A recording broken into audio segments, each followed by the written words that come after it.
اللهم صل وسلم على نبينا محمد رب اشرح لي صدري ويسر لي امري واحلل عقدة من لساني يفقه قولي رب يسر ولا تعسر وتمم بالخير اللهم وفقنا لما تحب وترضى آمین یا رب العالمین۔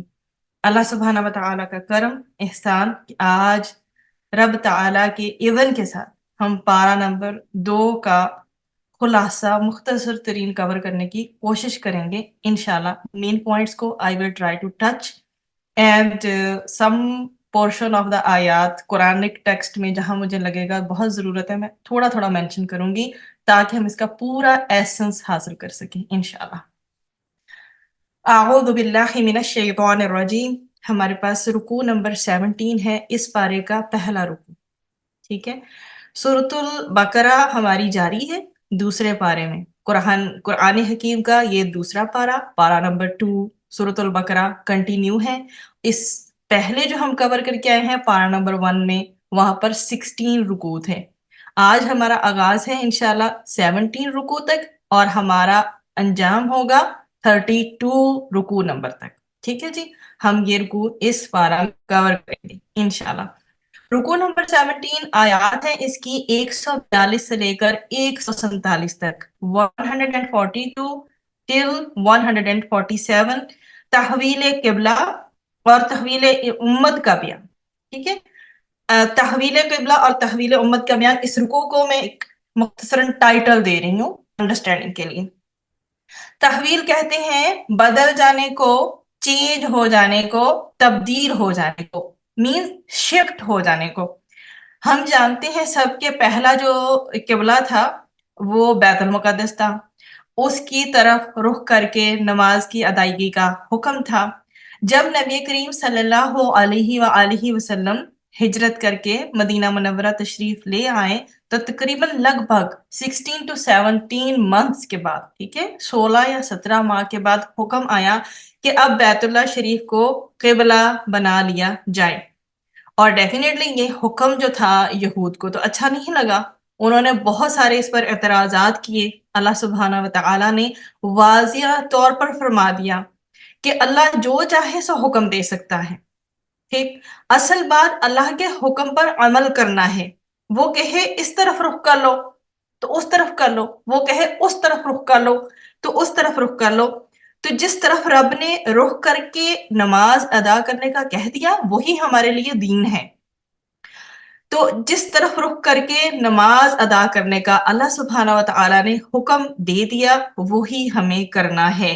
اصل بات جو یاد رکھنے والی ہے اس سارے رکوع میں سے وہ یہ ہے کہ اللہ کا حکم جب آ جائے وہ کرنا ہے، جب چھوڑنے کا حکم آ جائے کہ یہ نہیں کرنا تو نہیں کرنا۔ اللہ سبحانہ و تعالیٰ ہمیں کہہ رہے ہیں کھانا پینا چھوڑ دو روزے کی حالت میں، تو بس چھوڑ دیں، یہی دین ہے۔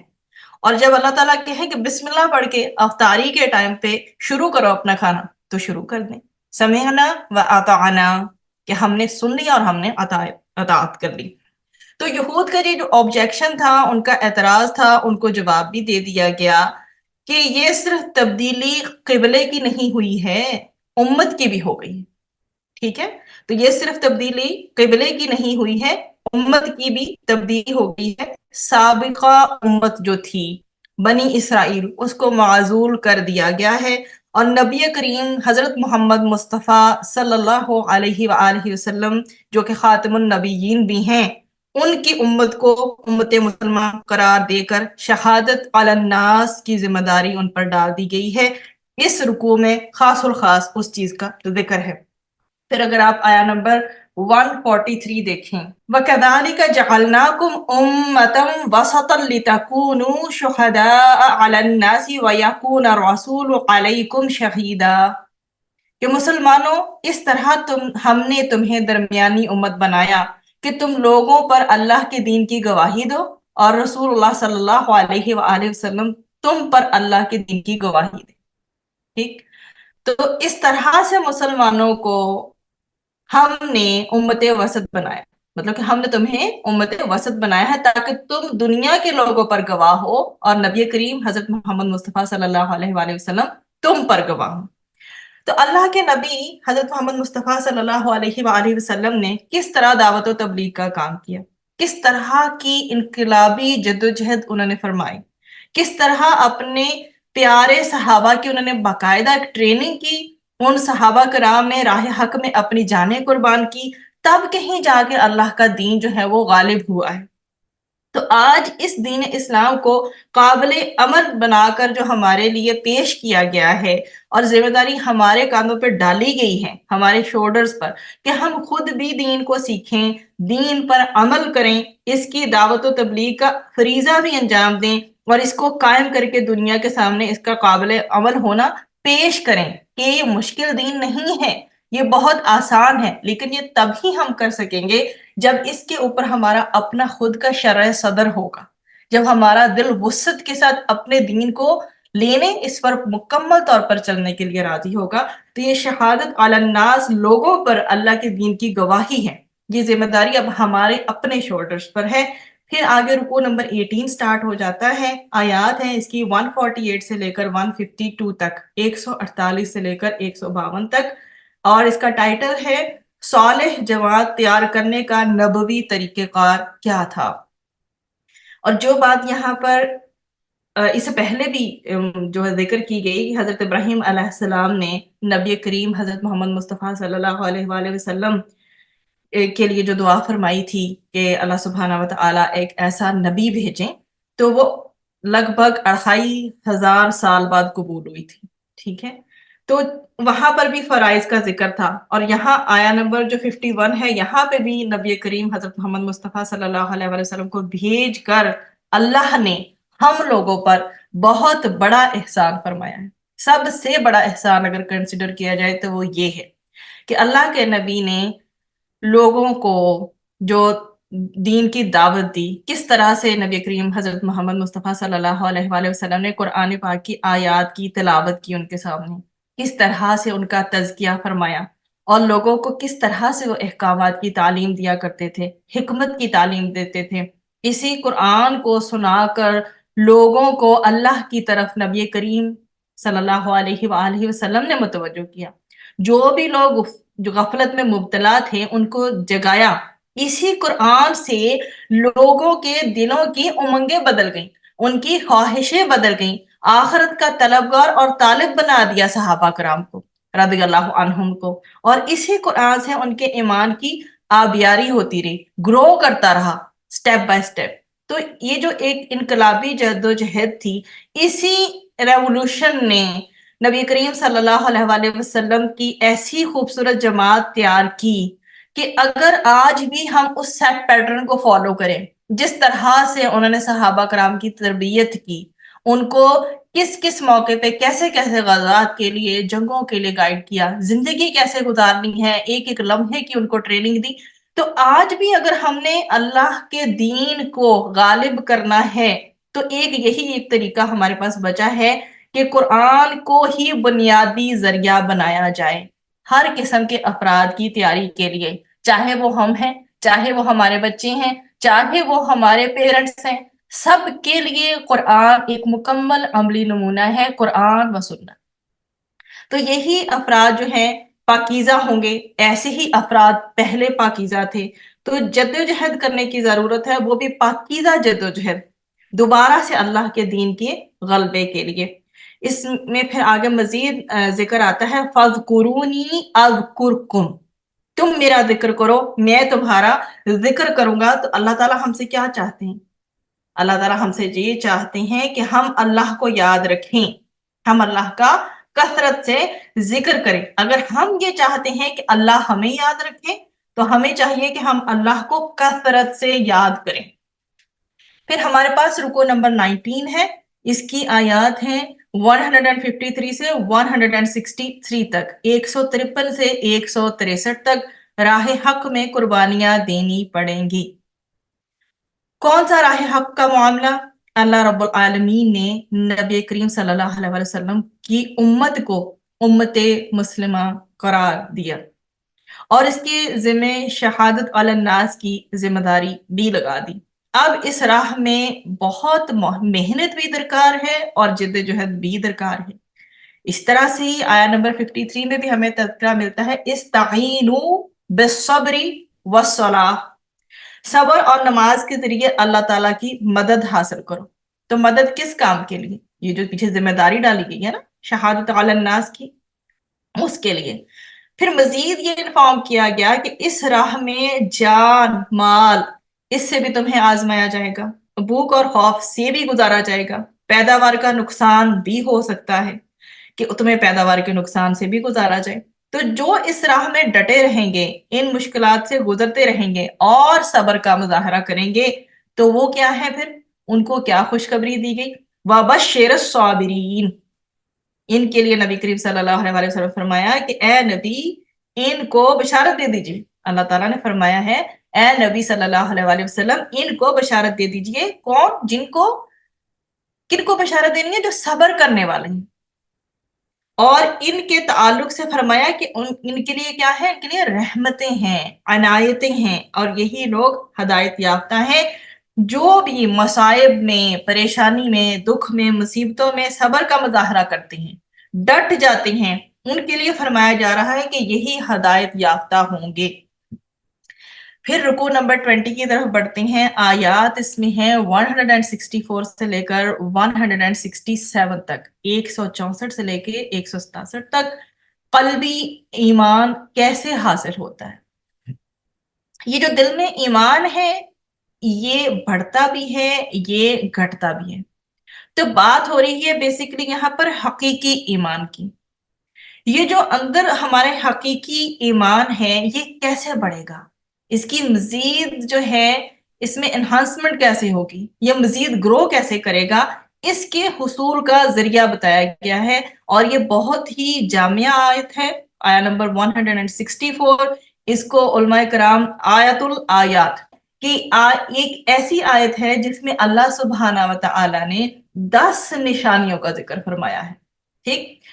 اور کس کس چیز کو ایڈریس کیا گیا ہے اس آیت میں؟ کہ زمین اور آسمان کی تخلیق کا ذکر ہے، بارش کے برسنے کا بیان ہے، زمین سے اگنے والی جو بھی نباتات ہیں ان کا ذکر ہے، اور طرح طرح کے جو اللہ سبحانہ و تعالی نے مختلف قسم کی جو جاندار زمین پر پھیلا دیے ہیں ان کا ذکر ہے۔ ہواؤں کی تبدیلی کا معاملہ بتایا گیا، آسمانوں پر تیرتے دکھائی دینے والے بادل، کلاؤڈز، اور سمندر میں رواں دواں ہر طرح کی کشتیاں، کس قدر لوگوں کے لیے منفعت کا سامان ہے، مطلب کس قدر پروفٹ کا سورس ہے، یہ ساری چیزیں کیسے کیسے ان کے لیے زندگی کے اسباب ان کے ساتھ چلتے ہیں۔ لیکن بات یہ ہے ان سب کو عطا کرنے والا ہے کون؟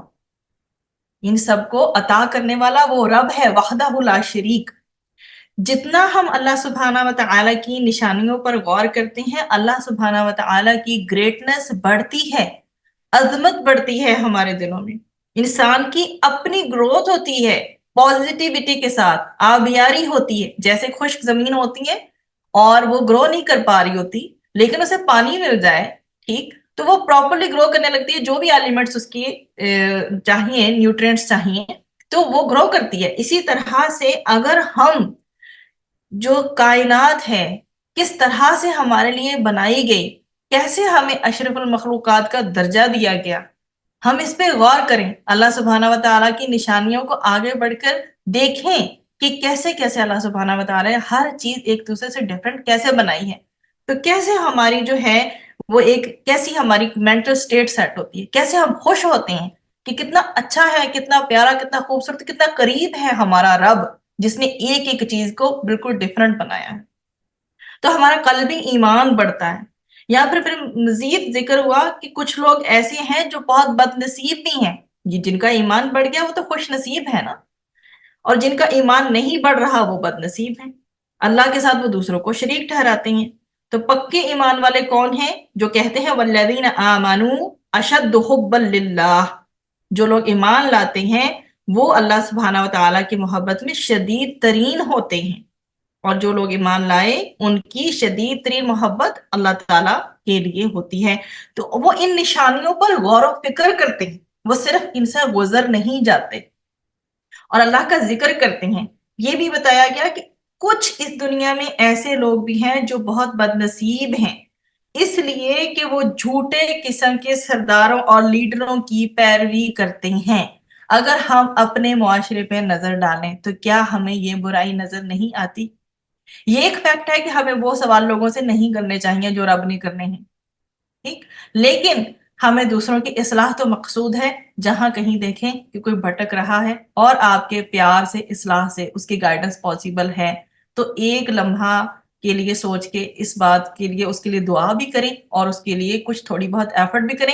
ہاں، اگر آپ کو لگا معاملہ نیگیٹو جا رہا ہے، نہیں سدھر سکتا اگلا پرسن یا میری بات نہیں سنے گا، اپیلنگ نہیں ہے اس کے لیے، حق پہ نہیں آنا چاہتا، پھر چھوڑ دیں، لیکن اپنی ایک کوشش ضرور کریں۔ تو گمراہ قسم کے لوگوں کے پیچھے جو لگتے ہیں، پیغمبروں کی بات کو نہیں مانتے، قیامت کے دن یہی چیز ان کے لیے سورس آف حسرت ہوگی، وہ محروم رہ جائیں گے، اور قیامت کے دن ان کی حسرت ہوگی اور وہ کہیں گے کہ اے اللہ ایک بار موقع دے دیں، جسٹ گیو می اے ون چانس، ٹھیک ہے، کہ مجھے ایک موقع دے دیں کہ میں دنیا میں جاؤں، جا کر ان سب سرداروں اور لیڈروں کی نفی کر ڈالوں، لیکن ان کو وہاں پر یہ موقع نہیں ملے گا، وہاں یہ حسرتوں کی حسرتیں ہی رہیں گی۔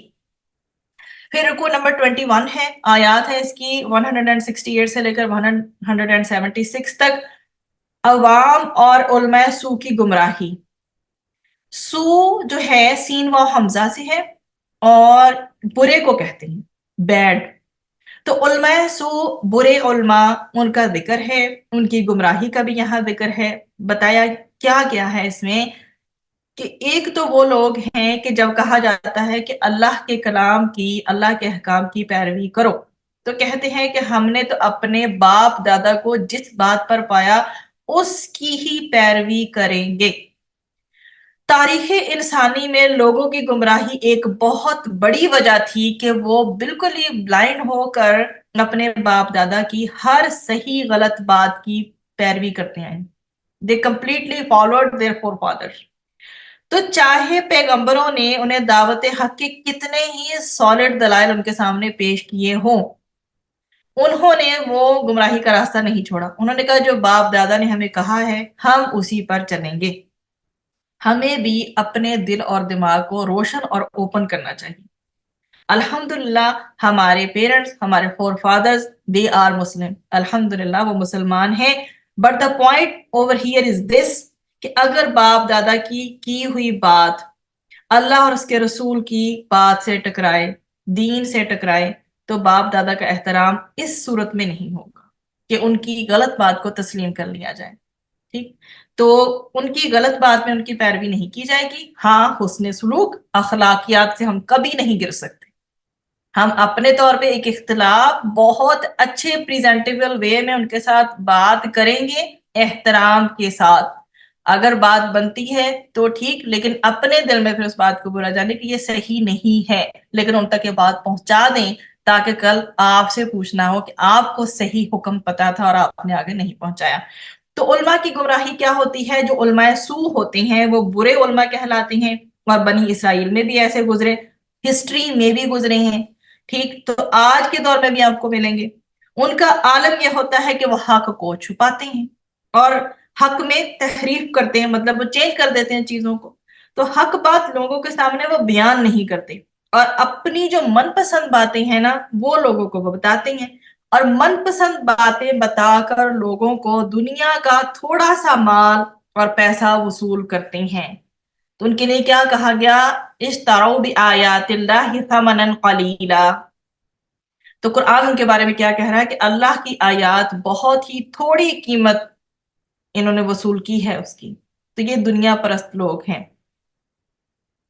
اور یہ دنیا پرست لوگ ہیں، اور یہ دنیا کے چاہنے والے ہیں، یہ علماء سو ہیں، یہ برے علماء ہیں۔ ان کی یہاں پر نفی کی گئی ہے، فرمایا کیا گیا ہے کہ یہ اپنے پیٹ میں جہنم کی آگ بھر رہے ہیں، اور یہ کتنا برا سودا ہے جو یہ کر رہے ہیں کہ انہوں نے اپنے آپ کو جہنم کی آگ کے حوالے کر دیا ہے۔ اللہم اجرنا من النار، اللہ سبحانہ وتعالی ہم سب کو آگ کے عذاب سے محفوظ رکھیں۔ رکوع نمبر 22 آیات ہے، اس میں 177 سے لے کر 182 تک نیک انسان کون ہے۔ یہاں پر آیت بر بہت ہی پیاری، بہت ہی خوبصورت آیت ہے۔ اور اس میں نیکی کا ایک بہت کمپریہنسو تصور جو ہے وہ پیش کیا گیا ہے۔ اس میں ایمان کا بیان بھی آیا ہے، انسانی ہمدردی کا بھی اس کے اندر ذکر ہے۔ ایمان والا واقعتاً تو وہ ہوگا جس کے دل میں انسانی ہمدردی کا جذبہ بھی ہو۔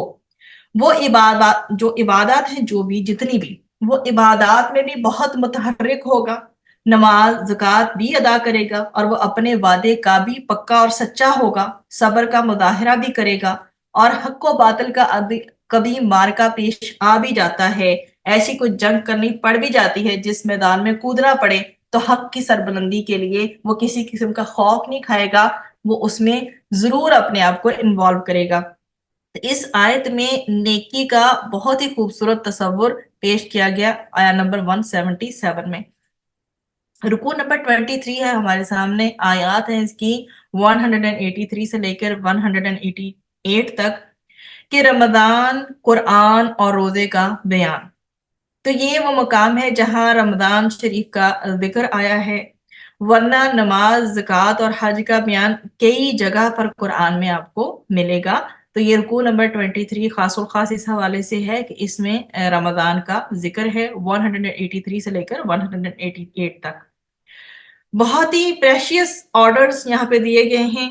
یہ جہاں رمضان کا ذکر ہے، قرآن کا اور روزے کا بیان ہے، تو ساتھ ہی ساتھ روزے کا مقصد بھی بیان کر دیا گیا، لعلکم تتقون، تاکہ تم میں کیا پیدا ہو؟ تقوی، گناہوں سے بچنے والے بن جاؤ، حلال کو چھوڑ دیتے ہو، کھانا پینا، ایون کہ ہسبینڈ اور وائف کا جو ریلیشن شپ ہے وہ بھی روزے میں، تو گناہوں اور حرام چیزوں کو بھی چھوڑ دو۔ جہاں کھانا پینا چھوڑتے ہو، اللہ سبحانہ و تعالیٰ نے جو بھی حدود لگائی ہیں ڈیورنگ روزہ، آپ وہ سب چھوڑ دیتے ہیں، میں بھی، ہم سب وہ چھوڑ دیتے ہیں۔ ہمیں کوشش کرنی چاہیے کہ ہر قسم کا گناہ اور ہر قسم کا حرام کام چھوڑ دیں۔ رمضان کی اس میں فضیلت بھی ایکسپلین کی گئی ہے، قرآن بھی اسی مہینے میں نازل ہوا ہے، اور قرآن جیسی نعمت کے ملنے پر اللہ سبحانہ و تعالیٰ کی بڑائی بیان کرنی چاہیے، ہمیں شکر ادا کرنا چاہیے روزے رکھ کر۔ روزے بھی کیوں دیے گئے اس ماہ رمضان میں؟ قرآن سے خاص تعلق قائم کرنے کے لیے، اور قرآن کی اس عظیم جو نعمت کا شکر ادا کرنے کے لیے بھی، کہ اللہ کی بڑائی بیان کرو۔ تو روزے عطا کیے گئے، اور روزوں کا حاصل یہ بتایا گیا، روزوں کا ایسنس کیا ہوگا، اینڈ ریزلٹ کیا ہوگا جب ایک انسان رمضان کے بعد اپنے آپ کو ایویلویٹ کرنے کے لیے بیٹھے گا، تو وہ کیا پائے گا؟ وہ اپنے آپ کو اللہ کے قریب پائے گا۔ تو بندہ اللہ کا قرب پا لیتا ہے، اللہ تو بندے کے بہت قریب ہے۔ جب ہم دعا کریں گے اللہ ہماری دعا سنے گا، مگر جب ہم اللہ کی نافرمانی کرتے ہیں، ٹھیک، تو ہم کیا چاہتے ہیں کہ تب بھی ہم دعا کریں تو اللہ تعالیٰ ہماری دعا قبول کرے؟ تو کیا کریں ہم کہ ہم اللہ کی بات کو مانیں اور نافرمانیوں کو چھوڑ دیں۔ پھر یہ ہے کہ مال حرام کو چھوڑنے کی بات بھی کی گئی۔ تقوی پیدا جو ہے وہ کب ہوگا؟ کہ وہ آپ کو تب پتا چلے گا کہ بندہ جب حرام سے بچنا شروع کر دے، تب اسے اندازہ ہوگا کہ ہاں میرے اندر تقوی پیدا ہو رہا ہے، ہاں میرے اندر روزے رکھنے سے جو ایک پازیٹیو انرجی آنی چاہیے وہ آ رہی ہے یا نہیں۔ تو ایک انسان اگر اپنے ایمان کو ہائی لیول پر محسوس کرے، اپنے تقوی کو ہائی لیول پر محسوس کرے، اور اس کو حرام سے دن بدن نفرت ہی ہو رہی ہو، نیکی کی طرف اس کی طبیعت راغب ہو رہی ہو، تو اپنے آپ کو خوش قسمت سمجھے کہ ہاں واقعی میرا ہر ایک روزہ میرے اوپر ایک پازیٹیو امپیکٹ چھوڑ رہا ہے، میں اللہ کے قریب بھی ہو رہا ہوں اور میں تقوی بھی گین کر رہا ہوں، الحمدللہ۔ ایک روزہ تو یہ رمضان کا ہے نا، جو ہمیں 30 کے 30 روزے رمضان کے رکھنے ہوتے ہیں، 30 یا 29 ڈیپینڈز آن دا منتھ۔ تو یہ روزہ ہے کہ انسان جو ہے کچھ دیر کے لیے حلال چیزوں کو بھی چھوڑ دیتا ہے، اور ایک روزہ ہے ہماری زندگی کا۔ ہمیں اس پہ سوچنے کی ضرورت ہے کہ جو اللہ تعالیٰ نے ہمیں حرام چھوڑنے کو کہا ہے، کیا ہم وہ سب حرام چیزیں چھوڑ رہی ہیں؟ پھر ہمارے پاس رکوع نمبر 24 ہے، آیات ہے اس کی 189 سے لے کر 196 تک، اللہ کی راہ میں قتال اور انفاق کا حکم۔ تو یہاں جو ہے جی سورۃ البقرہ کا نزول ہو رہا ہے، اور یہ مدینہ منورہ کے حوالے سے ہے کہ یہ ٹائم پیریڈ جو ہے نا یہ مدنی ہے۔ تو مشرکین مکہ سے اب قتال کا میدان جو ہے وہ لگے گا، ٹھیک۔ مکہ مکرمہ میں اجازت نہیں تھی، لیکن مدینہ منورہ میں تو قتال کا حکم پھر آ گیا۔ تو اس مقام پر یہ بتایا گیا ہے کہ جب تک اللہ کا دین سربلند نہ ہو جائے کیا کرو، جنگ کرتے رہو، جب تک فتنہ ختم نہ ہو جائے جنگ کرتے رہو۔ ہاں، ایک پوائنٹ کو مد نظر رکھنا ہے، وہ یہ کہ زیادتی کسی کے ساتھ نہ کی جائے۔ مشرکین کو کہا گیا کہ اگر وہ شرک سے باز آ جائیں تو انہیں معاف کر دیا جائے۔ یہ بھی بتایا گیا کہ راہ خدا میں مال خرچ کرو، اللہ کے کلیمے کی سربلندی کے لیے مال خرچ نہیں کرو گے تو خود اپنے عقیدے اور ایمان کو ہلاکت میں ڈالو گے۔ تو اپنے آپ کو ہلاکت میں ڈالنے سے بچانے کے لیے، دین کی سربلندی کے لیے اگر مال بھی خرچ کرنا پڑے تو اس سے اجتناب نہیں کرنا چاہیے۔ پھر رکوع نمبر 25 ہے ہمارے ساتھ، اور اس میں آیات ہیں 197 سے لے کر 210 تک۔ پورے کے پورے اسلام میں داخل ہو جاؤ، پورے کے پورے اسلام پر عمل کرو، نو پک اینڈ چوز کہ جو رول پسند آ گیا، easy for me, easy going, I have to go for this and where it's difficult I have to leave. No، یہ نہیں ہوگا۔ کیوں؟ کیونکہ پھر یہ وہ اللہ کو مطلوب نہیں ہے، یہ وہ چیز ہے جو اللہ کو مطلوب نہیں ہے۔ اس میں حج کے مناسک کا بیان بھی ہے اس رکوع میں، اور بتایا گیا کہ کچھ لوگ جو ہیں دنیا دار لوگ، وہاں حج کے موقع پر بھی جا کر اللہ سے صرف کیا مانگتے ہیں؟ دنیا ہی دنیا۔ لیکن صحیح اور کامل جو مانگنا ہے وہ کیا ہے؟ دنیا اور آخرت دونوں کو مانگیں۔ اللہ تعالیٰ نے بہت خوبصورت اور پیاری دعا کا اسلوب ہی ہمیں بتا دیا، ربنا آتینا فی الدنیا حسنہ وفی الآخرۃ حسنہ، کہ دنیا کی بلائی بھی مانگو اللہ سے اور آخرت کی بلائی بھی اللہ سبحانہ وتعالیٰ سے مانگو۔ پھر آگے حکم کیا دیا گیا؟ ادخلوا فی السلم کافہ، اسلام میں پورے کے پورے داخل ہو جاؤ، inter completely, not just 25% this 75% this. No, you have to enter in Islam completely، پورے کے پورے اسلام میں داخل ہو جاؤ، چاہے زندگی میں کوئی خوشی ہے یا غم، چاہے بزنس کے معاملات ہیں، چاہے اکانومی کے معاملات ہیں، چاہے معاشرت ہے، ریاست ہے، سیاست ہے، عدالت ہے، کچھ بھی ہے، اللہ سبحانہ وتعالیٰ نے ہر قسم کا پورے کا پورا پیکٹ دے دیا ہے ہمارے لیے کہ پورے کے پورے اسلام میں داخل ہو جاؤ۔ اگر کچھ کو مان رہے ہو، کچھ کو نہیں مان رہے تو this is not acceptable at all, یہ قابل قبول نہیں ہے۔ پورے کے پورے دین میں عمل داخل ہو جاؤ اور اس پر عمل کرنے کی کوشش کرو۔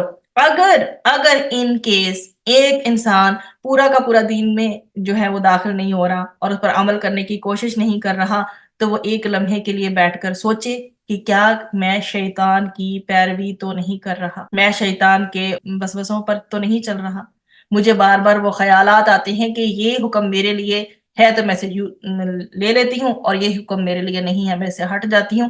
ایسا تو نہیں ہے کہ تذبذب کا شکار ہوں، کنفیوژن کا شکار ہوں، آسان لگے تو لے لیا، مشکل لگے تو چھوڑ دیا۔ یہ پک اینڈ چوز نہیں ہونی چاہیے، اسلام میں پورے کے پورے داخل ہونا ہے۔ رکوع نمبر 26 ہے، آیات ہے ہماری 211 سے لے کر 216 تک۔ جنت کا حصول آسان نہیں ہے، دنیا کے چند فائدے انسان کو بمشکل مل پاتے ہیں، مفت میں نہیں ملتے۔ کوئی بھی کام ہو، ایک انسان کو سیلری بھی ملتی ہے نا تو وہ مفت میں تو نہیں ملتی، ظاہر ہے وہ کام کرتا ہے پورا ماہ، دین ہی گیٹس دیٹ۔ تو تنخواہ بھی محنت کے بعد ہی ملتی ہے۔ اسی طرح سے جو بھی نفع ہے، جو بھی پروفٹ ہے، انسان کو وہ کیسے اچیو ہوتا ہے؟ پہلے اسے اپنے کاروبار میں مشقت کرنی پڑتی ہے، اپنے بزنس کو پراپرلی رن کرنا پڑتا ہے، اس کے بعد جا کے کہیں اس کو پروفٹ اچیو ہونا شروع ہوتا ہے۔ تو بتایا ہمیں یہ گیا ہے اس رکوع میں کہ تمہارے لیے آزمائشیں تو لازماً آئیں گی ہی آئیں گی، تمہیں آزمائشوں سے، سختیوں سے، تکالیف سے گزارا جائے گا، تمہیں خوب جھنجھوڑا جائے گا، تمہیں چیلنجز کو فیس کرنا پڑے گا۔ تب ہے جنت کا وعدہ اللہ کی طرف سے، اور اس کی طرف سے پھر نصرت کا وعدہ بھی ہے کہ you will get جنت but you will get the victory as well۔ تو اللہ سبحانہ وتعالی ہمیں ان میں سے بنائے جن کے ساتھ اللہ سبحانہ وتعالی نے جنت کا وعدہ کیا ہے، اور ہمیں آخرت میں اور دنیا میں ہر جگہ اللہ سبحانہ وتعالی سرخرو فرمائے۔ پھر یہاں پر مزید یہ بتایا گیا ہے کہ قتال تم پر فرض کیا گیا ہے، تمہیں بہت ناگوار لگ رہا ہے، تمہیں پسند نہیں ہے قتال کرنا، حالانکہ ہو سکتا ہے کہ ایک چیز تمہیں ناگوار لگے اور اس میں خیر ہو، اللہ جانتا ہے تم نہیں جانتے. تو قتال یا جنگ اچھی بات تو محسوس نہیں ہوتی نا. کمفرٹ زون میں تو نہیں ہو سکتی جنگ، نہ قتال ہو سکتا ہے. اس کے لیے تو نکلنا پڑے گا، جان حاضر کرنی پڑے گی. لیکن بات یہ ہے کہ بات ہماری چوائس کی نہیں ہے نا، بات اللہ سبحانہ و تعالیٰ کی چوائس کی ہے. کہ ایک چیز جو اللہ کو پسند ہے ہمیں تو اسی کو فالو کرنا ہے. اب بات یہ ہے کہ ایک مرض ہے کسی انسان کو لاحق ہو گیا، خدا نخواستہ، اور ڈاکٹرز کہتے ہیں کہ باڈی کا یہ والا پارٹ جو ہے کاٹنا پڑے گا. اب پورے جسم کو اس مرض سے بچانے کے لیے وہ باڈی پارٹ اگر کاٹنا پڑتا ہے تو وہ کاٹنا ہی پڑے گا. تو ایسا ہوتا ہے معاشرے میں بھی کہ کچھ لوگ ایسے ہوتے ہیں جن کی سرکوبی ضروری ہو جایا کرتی ہے تاکہ ظلم کا خاتمہ ہو. تو اللہ سبحانہ و تعالیٰ نے قتال فی سبیل اللہ کا حکم دیا ہے اس کے کلمے کی سربلندی کے لیے، عدل کے نفاذ کے لیے اور ظلم کے خاتمے کے لیے. یہ اللہ کا جو بھی حکم ہے سراسر یہ حکمت پر مبنی ہے. ہمیں اس میں مشکل نظر آتی ہے یہ الگ بات ہے، لیکن رب تعالیٰ کی ذات کو پتہ ہے، بہتر پتہ ہے کب کیا کرنا ہے. رکوع نمبر 27 آیات ہے، اس میں 217 سے لے کر 221 تک، 217 سے 221 تک کافروں کے جرائم زیادہ سنگین ہیں. تو اس میں بتایا یہ گیا ہے کہ جو مہینے ہیں حرمت والے، رجب، ذی القعدہ، ذو الحجہ اور محرم، 4 مہینے ہیں، ان کو حرمت والے مہینے کہا جاتا ہے. تو حرمت والے مہینوں میں جنگ کرنا کوئی اچھی بات نہیں ہے، لیکن اگر کفار جنگ پر آ جائیں تو مسلمانوں کو بھی ان کا مقابلہ کرنے کی اجازت دی گئی ہے. پھر اس میں مزید اس رکوع میں آیا ہے شراب اور جوئے کے بارے میں کہ اس میں نفع کم ہے اور نقصان زیادہ ہے، چوکنے ہو جاؤ. شراب اور جوئے پر جو آخری احکامات ہیں وہ انشاءاللہ ہم سورۃ المائدہ میں ایکسپلور کریں گے. تو بتایا اس رکوع میں جو ہمیں جا رہا ہے کہ جنت کے حقدار اور واقعتاً امیدوار تو وہ لوگ ہیں جو ایمان لانے کے بعد اللہ کی راہ میں ہجرت کا بھی اگر موقع آئے تو ہجرت کریں، جان و مال اللہ کی راہ میں لگانے کا موقع آئے جہاد کرنے کا تو جہاد کریں. یہ وہ لوگ ہیں جو کہ جنت کے صحیح معنی میں مستحق ہیں اور امیدوار ہیں.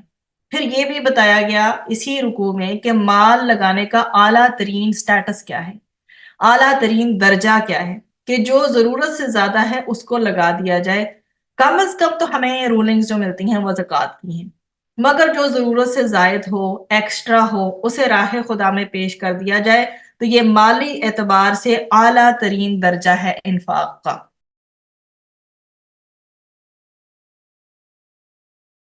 آگے جو بالترتیب ہمارے پاس رکوع آ رہی ہیں وہ رکوع 28، 29 اور 30 اور جو 31 ہیں، ان میں بیسیکلی خاندانی زندگی کو ایڈریس کیا گیا ہے اور بہت زیادہ گائیڈنس اس میں دی گئی ہے. اس میں فقہی مسائل بھی ہیں اور گھریلو زندگی کے حوالے سے بھی رہنمائی اس میں آئی ہے. بار بار جو چیز ایکسپلین کی گئی ہے اس حوالے سے اگر اس کا لب لباب دیکھا جائے تو وہ ہے تقوی. گھروں میں نہ تو ہم پولیس کو لا کر بٹھا کے رکھ سکتے ہیں، نہ ہی ہم فوج کو لا کر بٹھا کے رکھ سکتے ہیں. تو بار بار تقوی کا تذکرہ اسی لیے آیا ہے کہ جو بھی کرنا ہے اللہ تمہیں ہر وقت دیکھ رہا ہے. تو اگر آپ رکوع نمبر 28 کو دیکھیں، اس کی آیات 222 سے لے کر 228 تک ہیں. اس میں خواتین سے متعلق مسائل ہیں. اس ضمن میں آپ کو یہ ملتا ہے کہ پیریڈز میں جب منتھلی سائیکل آتا ہے خواتین کو تو وہ روزے چھوڑ دیں گی. پھر آپ کے سامنے ہے کہ اس میں بھی ڈفرینٹ آپ کو کیٹیگریز ملتی ہیں، پیریڈز بھی ہیں اور جو ہے اس کے علاوہ استحاضہ ہوتا ہے، جو نفاس بھی ہوتا ہے. تو نفاس وہ ہوتا ہے جو کہ ڈلیوری کے بعد کا ٹائم پیریڈ ہو، اس میں کیسے رولنگز کو فالو کرنا ہے. منتھلی سائیکل میں آپ کو رولنگز کیسے فالو کرنی ہے، اور استحاضہ شیطان کی ٹھوکر ہے اس میں آپ کو کیسے رولنگز کو فالو کرنا ہے. یہ بہت تفصیل طلب احکامات ہیں، یہاں میں نے صرف ان کے ٹائٹلز ذکر کیے ہیں. تو پھر اس آگے مزید اس میں مخصوص ایام کے بعد اگلی بات جو ہے وہ قسم اٹھا لینے کی بھی آتی ہے، اس کے متعلق بھی کچھ احکامات ملتے ہیں. پھر ایلا کا بیان بھی آتا ہے. پھر طلاق یافتہ کی عدت کے بارے میں بھی بیان ملتا ہے. پھر آگے اگر آپ آیا نمبر 229 سے لے کر 231 تک آتے تھے، اس میں طلاق کی اقسام بیان کی گئی ہیں کہ طلاق اول تو اللہ سبحانہ و تعالیٰ کے نزدیک کوئی خوشگوار عمل نہیں ہے، لیکن ایک کپل جب رہ نہیں سکتا، بہت مشکل ہے آپس میں سروائیول، تو وہ پھر مسنون طریقے سے طلاق دیں، مطلب اگر عورت نے کھلا بھی لینی ہے تو وہ مسنون طریقے کو فالو کریں، اور اگر آدمی نے طلاق دینی ہے تو وہ مسنون طریقے کو فالو کریں۔ اور پھر اس میں بہت زیادہ ڈیپتھ ہے، اور ان کو بہتر ہے کہ اس وقت سمجھا جائے اپنی سچویشن کو عالم دین یا مفتی کے سامنے رکھ کے۔ پھر رکوع نمبر 30 ہے، آیات ہے اس میں 232 سے لے کر 235 تک، 232 ٹل 235۔ خواتین سے متعلق اس میں بھی مسائل ہیں۔ یہاں رضاعت سے متعلق جو ہے بتایا گیا ہے، رضاعت وہ ٹائم پیریڈ ہوتا ہے جب عورت جو ہے وہ فیڈ کرواتی ہے اپنے بچے کو، نرسنگ ٹائم پیریڈ۔ تو بیوہ خاتون کی عدت سے متعلق اس میں انسٹرکشنز دی گئی ہیں۔ رضاعت دودھ پلانے والے معاملے کو کہا جاتا ہے۔ اگر سپوز اس کیس میں سپریشن ہو گئی ہے ایک کپل میں، تو ایک بچہ جو پیدا ہو چکا ہے تو اس خاتون جس کو طلاق دے دی گئی ہے اس کو اجرت دینا ہوگی، تاکہ اس کے وجود میں غذا آ جائے تو بچے کے دودھ پلانے کا پھر اہتمام ہو۔ اور مزید یہ کہ طلاق کس قدر ناخوشگوار چیز ہے، اللہ سبحانہ و تعالیٰ نے اس مقام پر آ کے بہت ہی ہمیں پریشیس جو ہے احکامات دیے ہیں کہ بچے کا نقصان کسی صورت نہیں ہونا چاہیے جب ایک کپل کا بریک اپ ہو جاتا ہے۔ تو اس تعلق سے رضاعت سے متعلق مزید احکامات بھی ہیں۔ پھر اس میں مزید بھی ایکسپلین کیا گیا کہ بیوہ کی جو بیوہ خاتون ہے جس کا ہسبینڈ جو ہے وہ نہ رہے، تو اس کی عدت جو ہے وہ 4 مہینے 10 دن اس میں بتائی گئی ہے، لیکن یہ اس کا اعتبار ہم قمری تاریخ کے حوالے سے کریں گے، ٹھیک ہے؟ بیوہ خاتون کی عدت 4 مہینے 10 دن بیان کی گئی ہے قمری تاریخ کے اعتبار سے۔ یہ میں نے مختصراً آپ کے آگے بیان کیا۔ اب آگے جو ہے رکوع نمبر 31 ہے، آیات اس میں 236 سے لے کر 242 تک ہیں۔ رخصتی سے پہلے اگر طلاق ہو جاتی ہے تو کس رولنگ کو فالو کیا جائے گا، کہ وہ طلاق کی جو رخصتی سے پہلے دے دی جائے اس کے متعلق یہاں پر احکامات اللہ سبحانہ و تعالیٰ نے عطا فرمائی ہیں۔ پھر آگے مزید جو ہے وہ ہے ہمارے سامنے صلاۃ الوسطیٰ، کہ حافظوا علی الصلوات والصلاۃ الوسطیٰ وقوموا للہ قانتین، نمازوں کی حفاظت کرو اور بہترین نماز کی حفاظت کرو، بہترین انداز سے نماز پڑھو اور اللہ کے سامنے عاجزی کے ساتھ کھڑے رہو۔ تو صلاۃ الوسطیٰ عصر کی نماز بھی مراد لیا گیا ہے، یہاں پر اسے بہترین نماز بھی کہا گیا ہے۔ بتایا گیا ہے کہ نماز سے تعلق مضبوط رہنا چاہیے انسان کا، اور یہ گھر گھر کے معاملات میں جو گڑبڑیں ہوتی ہیں، جو مسائل جنم لیتے ہیں، اس کی سب سے بڑی وجہ یہی ہوا کرتی ہے کہ دلوں سے اللہ کا خوف نکل جاتا ہے۔ تو جس قدر نماز جس کی بہترین ہوگی اتنا ہی اللہ سے تعلق جو ہے زیادہ مضبوط ہوگا۔ جس دل میں رب کا خوف ہوگا وہ دل اپنے گھر کے معاملات کو بھی اچھے سے دیکھے گا۔ تو ہمیں یہاں پر کیا سکھایا گیا کہ ہم اپنا تعلق اپنی نمازوں کے ذریعے اللہ سبحانہ و تعالیٰ سے مضبوط کریں، اسپیشلی عصر کی نماز کو بالکل نہیں چھوڑیں۔ اس کی فضیلت میں حدیث ہے باقاعدہ کہ درمیانی نماز کی خاص طور پر حفاظت بہت زیادہ کرو، یہ کسی صورت نہ چھوٹنے پائے، کیونکہ پھر اس کے نقصانات بہت زیادہ ہیں۔ تو جس دل میں اللہ کا خوف ہوگا وہ پرسن اپنے گھر کے معاملات کو ٹھیک طریقے سے چلائے گا۔ اس لیے بار بار جو تکرار ان 4 رکوعوں میں آئی ہے، یہ جو 4 رکوع ہمارے گزرے ہیں گھریلو زندگی سے ریلیٹڈ، اگر آپ اس کو کبھی تھورولی اسٹڈی کریں تو آپ کو یہ احساس حاصل ہوگا کہ جس چیز پر سب سے زیادہ ان 4 رکوعوں میں ایمفسس کیا گیا ہے وہ ہے تقوی۔ پھر رکوع نمبر 32 ہے، اور ہمارے پاس آیات ہے 243 سے لے کر 248 تک۔ بہت ہی خوبصورت ٹائٹل، اہمیت مال کی نہیں علم کی ہے۔ تو بنی اسرائیل کے واقعات کا ذکر بھی یہاں پر آیا ہے، کہ ایک واقعہ بھی ذکر کیا گیا کہ جب سموئیل نبی ان کے بادشاہ تھے، اور ایک وقت آیا کہ اللہ تعالیٰ نے ان سے تقاضا کیا کہ بنی اسرائیل سے کہ اللہ کی راہ میں وہ جنگ کریں۔ تو انہوں نے درخواست کی سموئیل سے کہ کوئی بادشاہ مقرر کر دیں، تو انہوں نے جناب جو طالوت ہے نا ان کو مقرر کیا اللہ سبحانہ و تعالیٰ کی ہدایات کے مطابق۔ تو لوگوں نے کہا کہ یہ تو مالدار آدمی نہیں ہے، یہ دنیا پرستوں کا انداز ہوا کرتا ہے، جب بھی کوئی لیڈر ہو نا وہ سب سے پہلے یہ دیکھتی ہیں کہ یہ مالدار ہے کہ نہیں ہے۔